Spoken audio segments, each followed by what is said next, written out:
শনিবার বিকেলে হঠাৎ করেই উত্তপ্ত রাজধানীর শাহবাগ। সকাল থেকে শহীদ মিনারে অবস্থান শেষে পিন ডাউন কর্মসূচি দিয়ে শাহবাগে আসেন প্রাথমিক বিদ্যালয়ের সহকারী শিক্ষকরা। ব্যারিকেড ভেঙে তারা সড়ক অবরোধের চেষ্টা করলে লাঠিচার্জ করে পুলিশ। জবাবে ইটপাটকেল নিক্ষেপ শুরু করে শিক্ষকরা। শিক্ষকদের প্রতিরোধের মুখে সাউন্ড গ্রেনেড ও রাবার বুলেট ছড়ে পুলিশ।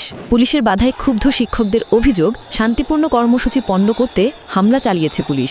আমাদের শান্তিপূর্ণ কর্মসূচিতে তারা ইচ্ছাকৃতভাবে এই ধরনের হামলা চালাইছে। এটা আমাদের জাতির জন্য লজ্জার, জাতির জন্য। কিভাবে টিচারদের ভাবে মারে? আমরা কি মানুষ না? আমরা এখানে কিছু করছি? পুলিশ কিভাবে আমাদের মারলো? কেন এই সমস্ত বর্বরতা? এই সমস্ত বর্বরতা আমরা দাবি আদায় করতে এসেছি, আমাদের কেন হামলা করা হলো? প্রথম দাবি হচ্ছে আমাদের 10ম গ্রেড দিতে হবে। 2 নাম্বার দাবি আমার উন্নত স্কেল প্রদান করতে হবে। 3 নাম্বার আমাদের শতভাগ বিভাগে পদোন্নতি দিতে হবে।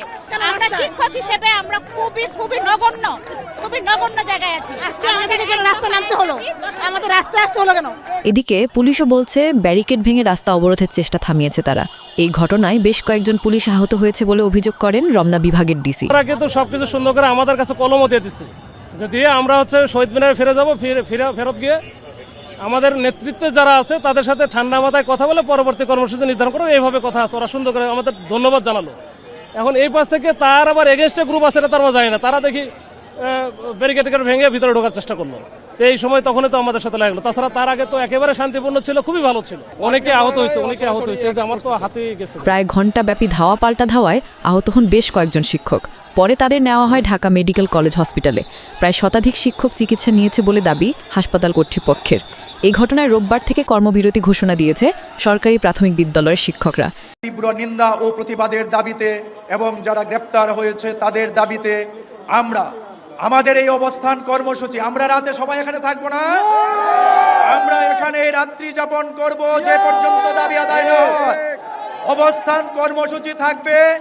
পাশাপাশি আগামীকাল থেকে এই আমার ভাই বোনদের গ্রেপ্তারের প্রতিবাদে শান্তিপূর্ণ কর্মসূচিতে পুলিশের বর্বরোচিত হামলার প্রতিবাদে সারা বাংলাদেশের সকল প্রাথমিক বিদ্যালয়ে লাগাতার কর্মবিরতি চলছে।